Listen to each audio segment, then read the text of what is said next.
मारुति, तो आज हमारे पुत्र ने क्या क्या किया? किसान काका है ना शिव मंदिर के पीछे वाले, वो आज भूदेवी की पूजा करे थे खेत में। हमने उनकी पूजा में सहायता की। तो बहुत अच्छी बात है। और फिर आप तो अपने मित्रों के साथ खेलने गए थे ना उसके पश्चात? कहीं मित्रों के साथ कोई झड़प तो नहीं हुई? नहीं तो फिर भूख लगी है? आपके लिए लड्डू लाएं?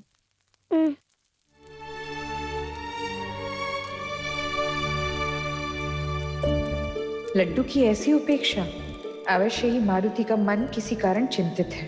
पिछले कुछ समय से देख रहे हैं, ऐसा लगता है वो किसी वस्तु की खोज में है जो उन्हें मिल ही नहीं रही। मारुति, आपकी गेंद खो गई थी ना, मिली आपको? कहीं आपने खोज बंद तो नहीं कर दी? मारुति, खोजते रहना चाहिए। दीवार के पीछे, भंडार घर में, यहाँ वहां ढूंढते रहना होगा। कहीं ना कहीं अवश्य मिल जाएगी, किंतु खोज को जारी रखना होगा आपको। माता, हम किसी को ढूंढ रहे हो, वो हमें नहीं मिल रहा, तो कौन सा हमारी सहायता कर सकता है, हमें मार्ग दिखा सकता है? मार्ग? मार्ग तो वही दिखा सकते हैं जो ज्ञानी होते हैं। यदि हम दुविधा में होते हैं तो हम महाज्ञानी गुरुदेव मतंग ऋषि के शरण में जाते हैं।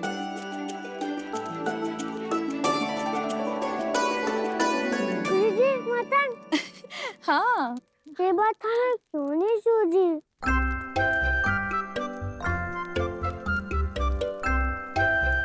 हमने कहा था ना माता, आपसे बुद्धिमान कोई नहीं। हम जाएं गुरुदेव के पास? इस क्षण नहीं पुत्र, रात्रि है, प्रातःकाल होते ही चले जाइएगा। किंतु कृपया करके इस बार स्नान और भोजन करके जाइएगा, ठीक है? ठीक है माता।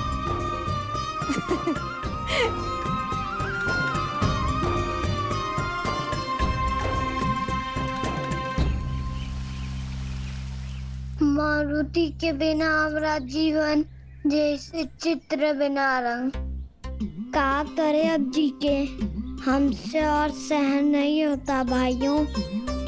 हम जा रहे हैं, चलो।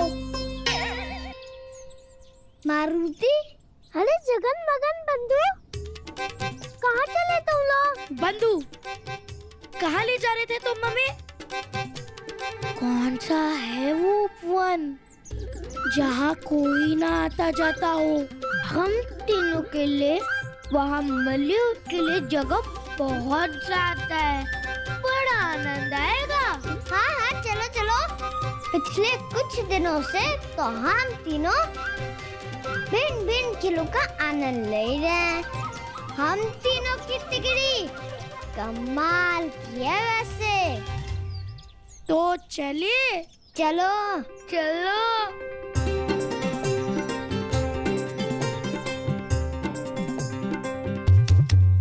लगता है ऐसे नहीं मानेंगे, उंगली टेढ़ी करनी पड़ेगी। जगन मगन बंधु, अब जब हमारा कोई मित्र रही नहीं गया तो यहाँ रुककर क्या करें? सोचते हैं कुछ दिनों के लिए हम नानी माँ के घर चले जाएं। कदाचित वही हमारे नए मित्र बन जाएंगे। मारुति, रुक जाओ मारुति।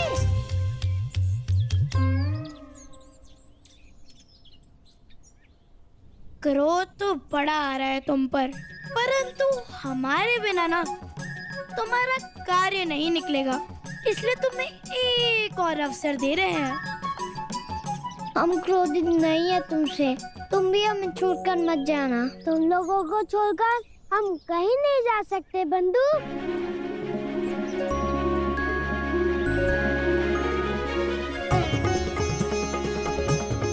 एक और बात, हम अपने व्यवहार के लिए तुम तीनों से क्षमा मांगते हैं। मारुति, मित्र क्षमा नहीं मांगते, गले लगते हैं। इस महल में आपकी चरण धूलि पड़ते ही हृदय प्रफुल्लित हो उठता है।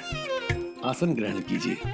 हमारी भी आपसे यही इच्छा होती है कि जामन हम जी। भी आपसे नित्य मिलते रहे। जामन जी, आप मारुति को ढूंढ रहे हैं? अरे तो आपसे कौन मिलने आया है? जी, हमारा मतलब है कि आपको कैसे पता कि हम मारुति से मिलने आए हैं? आपसे मिलने के पश्चात वो केवल आप ही की चर्चा करता है। आसन ग्रहण कीजिए। आइए। ये तो हमेशा से ही होता है ना स्वामी। प्रणाम जामवंत जी। आपके मित्रगण, हमारी सखियां, जो भी एक बार मारुति से मिल लेते हैं ना, हमेशा उन्हीं के हो जाते हैं। ये तो स्वाभाविक है देवी, आपका लल्ला है ही ऐसा। जो भी उसके पास जाता है वो उसी का हो जाता है। जब से हमने उन्हें हरी कथा सुनाना शुरू किया, तब से हमें ऐसा प्रतीत होने लगा है जैसे हमारे जीवन में कोई देशेस आ गया हो। जामवंत जी, जब से वो आपसे हरी कथा सुनकर आए हैं ना, तब से उनमें एक स्पष्ट रूप से परिवर्तन आ चुका है। ना खेल कूद में ध्यान है, ना खान पान में। और कल हमारे ध्यान में आया कि उनके स्वर में हमेशा जैसा उत्साह नहीं रहा। पता नहीं कौन सी बात से व्याकुल है वो। किंतु ऐसा प्रतीत होता है कि वो किसी वस्तु की खोज में है और अपने भाव व्यक्त नहीं कर पा रहा है। यही तो अपेक्षित था उनसे। मारुति के मन में हरि प्राप्ति की ललक जाग रही है। देवी अंजनी, महाराज केसरी, इसमें चिंता की क्या बात है? आप सब सिर्फ आशीर्वाद दें, उन्हें प्रेम दें। उनके जीवन में जो भी खोज है मारुति स्वतः ढूंढ लेंगे। आशा करती हूँ आपकी बात सत्य सिद्ध हो। वैसे आपने क्या उपदेश दिया मारुति को? हमने तो उनसे कह दिया कि आप मतंग ऋषि से मिलिए, उन्हीं से मार्गदर्शन ले। अंततः वो समय आ गया है जब भक्ति के पथ पर मारुति की यात्रा प्रारंभ होने वाली है। शीघ्र ही अपने आराध्य की खोज में चल पड़ेंगे वो। आराध्य? आराध्य अर्थात एक सामान्य व्यक्ति, कोई ऐसा जो महान शक्तिशाली हो। महाशक्तिशाली यानी जो असुरों से टक्कर ले सके। हाँ, आराध्य तो वही है जो राक्षस के लिए अपने भक्त की रक्षा करने के लिए जो स्तंभ तोड़कर पतक हो सके, जो जय पराजय से सृष्टि को बचा सकते हैं। परंतु सबसे महत्वपूर्ण वो मिलते हैं तो मन में वीणा बजने लगती है। सच है, तभी तो हम मतंग ऋषि के आश्रम जा रहे हैं, ये पता करने आराध्य तक कैसे पहुंचा जाए। हम शीघ्र लौटेंगे, हमारी प्रतीक्षा करना। मारुति,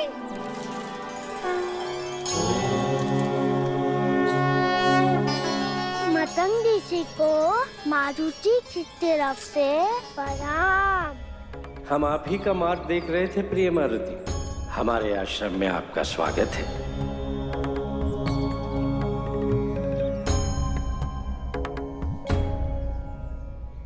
हमारे आश्रम में आपका स्वागत है वत्स।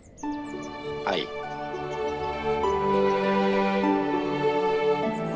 आप हमारे आश्रम में किसी विशेष प्रयोजन से अथवा? विशेष ही है गुरुदेव। हमारी माता ने हमें उपदेश दिया कि आप हमारा मार्गदर्शन करें। कृपया करके हमें बताएं गुरुदेव, कहाँ मिलेंगे हमारे आराध्य? आपको देखकर कोई और स्मरण हो आता है वत्स। अच्छा, कौन था वो गुरुदेव? भक्त ध्रुव। भक्त ध्रुव, क्या है उनकी कहानी? हम बताते हैं। सतयुग में उत्तम पारा नाम के एक राजा हुआ करते थे, जिनकी 2 पत्नियां थी, सुरुचि और सुनीति। ध्रुव उत्तम पाड़ा और सुरुचि के प्रथम पुत्र थे। ज्येष्ठ पुत्र होने के कारण राज सिंहासन का उत्तराधिकारी ध्रुव थे, परंतु राजा को अपनी दूसरी पत्नी से अधिक प्रेम था। सुनीति चतुर थी।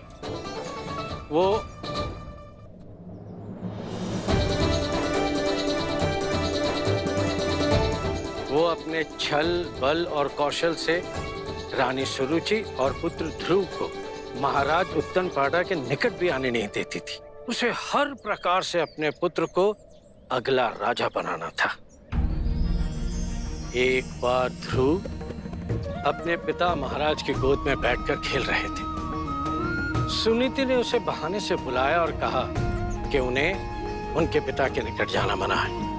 ध्रुव ने इस बात का विरोध किया तो सुनीति ने कह दिया कि केवल श्री हरि की अनुमति लेकर ही तुम अपने पिता की गोद में बैठ सकते हो।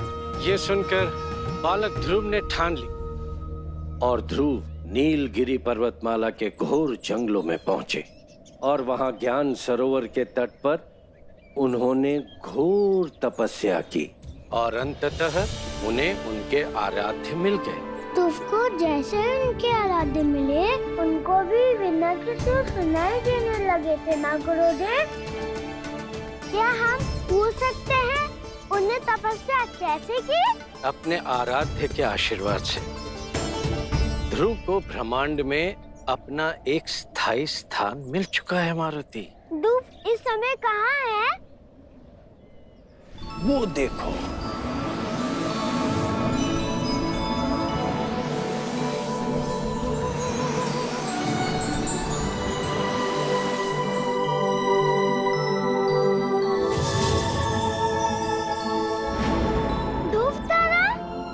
हाँ वत्स, आकाश के वक्ष में स्थित पृथ्वी के ऊपर सदा दीप्तिमान भक्ति की पराकाष्ठा है ध्रुव। ऐसा समर्पण, ऐसी निष्ठा कि भगवान भी विवश हो जाए धरती पर उतर आने को। यदि आप ध्रुव का अनुसरण करेंगे तो निश्चय ही आप अपने आराध्य को पा लेंगे। हम यही करेंगे, ध्रुव का अनुसरण करेंगे और उनके दिखाए हुए मार्ग पर। हम समझ गए गुरुदेव। आपने जो हमें महान उपदेश दिया है उसके लिए सदा हम आपके आभारी रहेंगे। हम आज्ञा चाहते हैं। प्रणाम गुरुदेव।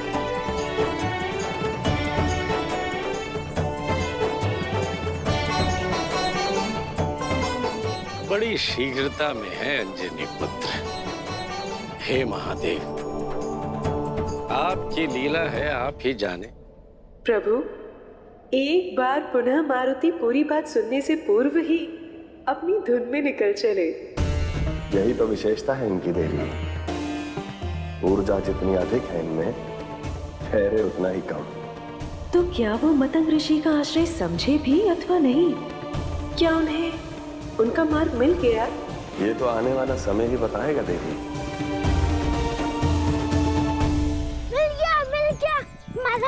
मिल गया।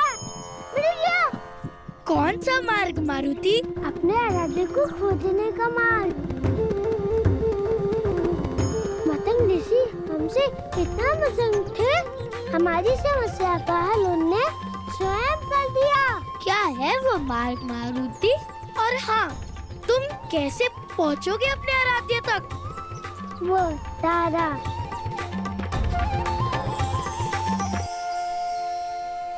तारे की सहायता से? पहेली मत बुझाओ मारुति, स्पष्ट रूप से बताओ कि ये तारा कैसे तुम्हारे आराध्य तक पहुंचाएगा। वो कोई साधारण तारा नहीं है मित्र, वो भक्तराज ध्रुव है। अब वो जिस दिशा में निर्देश करेंगे, हमें उस दिशा में चलते जाना है। आराध्य के पास पहुंच जाएंगे। आगे का कहा ऋषिवर जी ने? आगे की सुनने की आवश्यकता भी नहीं थी। हमें पता चल गया था कि भक्तराज ध्रुव के समान हमें भी ज्ञान सरोवर तक पहुंचना होगा। वहीं हमारे आराध्य मिलेंगे। अब हमें अपनी यात्रा प्रारंभ करनी होगी। हम भी चलेंगे उस यात्रा पर। ऐसा संभव नहीं, ध्रुव अकेले ही गए थे। हम भी अकेले जाएंगे, परंतु जैसे हमारे आराध्य मिलेंगे, हम वचन देते हैं उन्हें लेकर आएंगे अपने साथ। तुम सबसे उनका परिचय कराएंगे। रानी माँ तो मैं ऐसे अकेले जाने देंगी। तो फिर तुम क्या करोगे मारुति?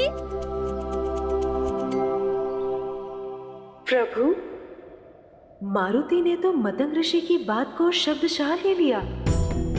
अनुसरण करने से ऋषिवर का आशय ये था कि भक्त ध्रुव से प्रेरणा लेकर मारुति भी ध्यान का मार्ग अपनाए।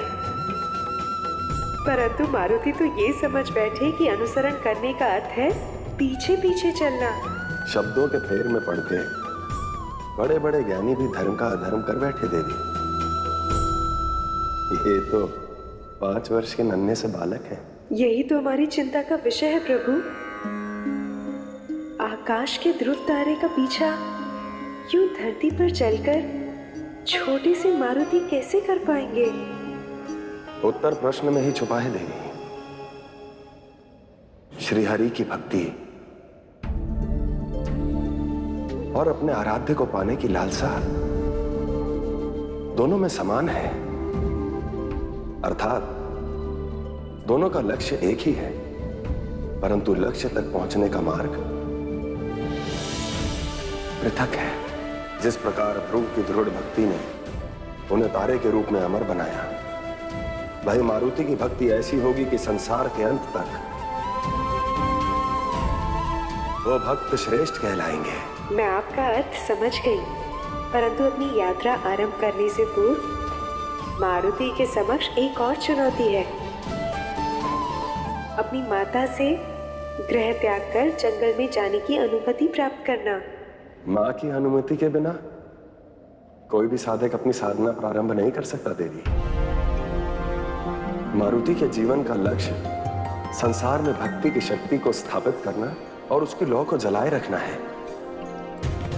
ये तभी होगा जब वो अपने आराध्य से मिलेंगे, तभी उनके मन में भक्ति की अमृत धारा बहेगी, जिसे वो समस्त संसार में फैलाएंगे। अर्थात न मारुति को पता है न माता अंजनी जानती है प्रभु कि इस समय उनके एक निर्णय पर इस संसार का आने वाला कल टिका है। रानी माँ, इस सप्ताह राशन लेकर आ गए, कृपा करके आप देख लीजिए। आप चलिए, हम आ रहे हैं। मृदुला, चावल में अधिक पानी नहीं डालना, हमें खीर बनानी है। तरकारी जल्दी जल्दी काट दीजिए, भोजन शीघ्र बना दीजिए। माता,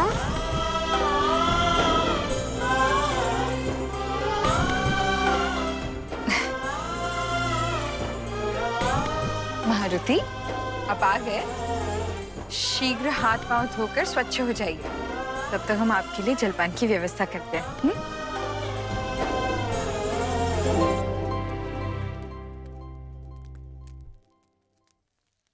माता, और आप कितना काम करेंगी? आप सबका ध्यान रखती हैं। आज हम आपका ध्यान रखेंगे। आइए हमारे साथ। मारुति, आइए ना माता। क्या कर रहे हैं आप? बैठिए। अरे पर क्यों मारुति? अरे नहीं नहीं नहीं नहीं मारुति, ये क्या कर रहे हैं आप? माता, कृपया करके हमें आपकी सेवा करने का एक अवसर तो दीजिए।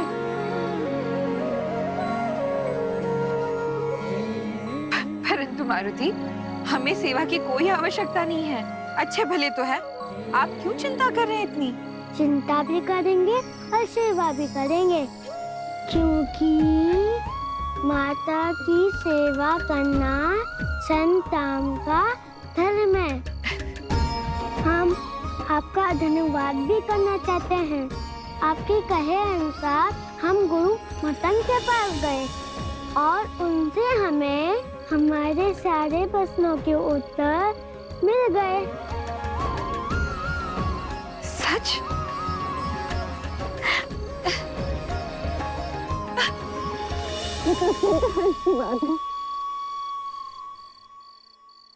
तभी तो हमारा ये चंचल नटखट हमारे पास वापस लौट आया है ना?